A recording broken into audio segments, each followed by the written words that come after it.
Locast is a wonderful service whose days may be numbered.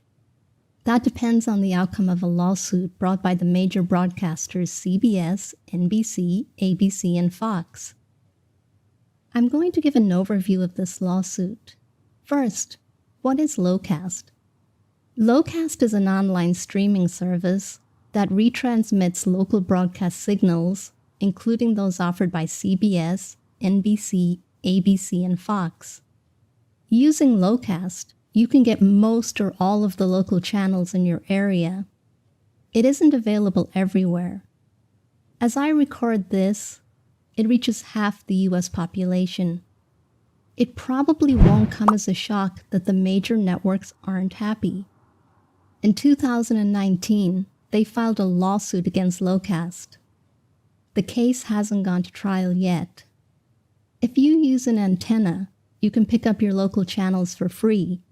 So why are the major networks making the claim that Locast's retransmission isn't legal if receiving the same signals to an antenna is perfectly legal? Well, it's illegal to retransmit TV signals without receiving permission from the copyright holders, in this case the networks.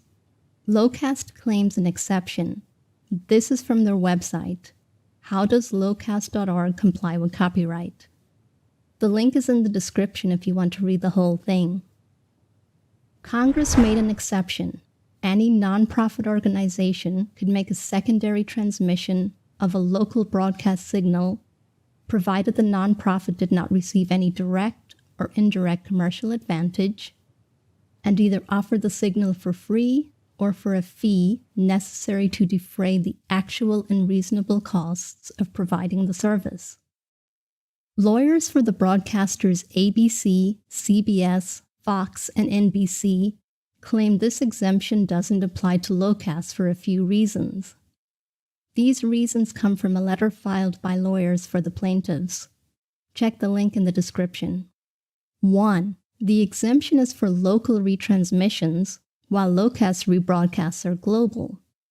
Locast does limit its signals to the local market for each area it serves, using a process called geofencing.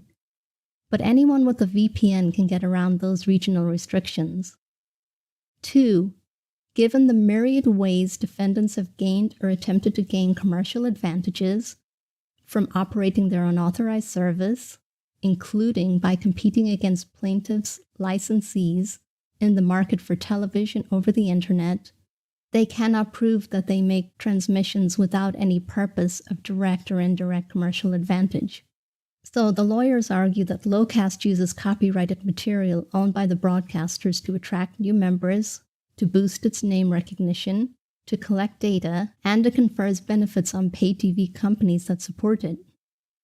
3. Locast imposes charges on its users. After 15 minutes of use, a donation is requested, and viewers are sent back to the main screen. They then have to navigate back to their show. A donation is required for uninterrupted viewing. This is how Locast responds, saying that the signals are secondary transmissions, not made by a cable system, made by a nonprofit organization, without any purpose of direct or indirect commercial advantage, and without charge to the recipients, other than assessments necessary to defray the actual and reasonable costs of operating the service. Locast's parent organization, Sports Fans Coalition NY, is a registered not-for-profit. Locast claims the plaintiffs in the case have not challenged its status as a charity. Quoting from Locast's letter, "There is no genuine issue of fact that SFCNY has no purpose of direct or indirect commercial advantage. No one owns SFCNY. It pays no dividends, no distributions, and no salaries. It pays typical market prices for its costs, such as physical space, equipment, technical upkeep, and internet access. Locast claims that as long as any funding it receives is used solely for supporting the service, it can't be considered a commercial entity.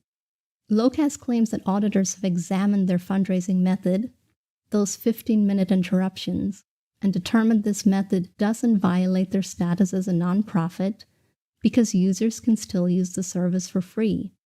Therefore, the donations are actually donations rather than purchases. Locast says half its active users and 90% of members use the service for free. The major networks already successfully sued a company called Aereo that provided a similar service. The case went all the way to the U.S. Supreme Court, which ruled 6-3 that Aereo violated the copyrights of the broadcasters. Locast operates a little differently compared to Aereo. Aereo operated on a commercial basis, with users paying to lease individual antennas placed in nearby warehouses, according to Wikipedia. Locast signals are sourced from antennas in each market it serves. So the retransmission method is different, and Aereo was for-profit, while Locast isn't. These are a couple of statements in support of Locast. This first one is from Dish. Dish has no more links to Locast than we do with over-the-air antennas, but we continue to believe consumers deserve a choice when it comes to how they receive their local broadcast channels, whether through satellite retransmission, over-the-air antennas, or through other legal means. And from AT&T, Locast offers consumers an innovative new way to access free over-the-air signals. We support technologies that give consumers more choices and better access to this local content. If Locast wins this lawsuit, expect to see more Locast-like services pop up. This is going to be a very interesting case to watch. What do you think of this case? Do you think Locast will win? Leave a comment with your thoughts. And if you like this video and want to see more, please like and subscribe.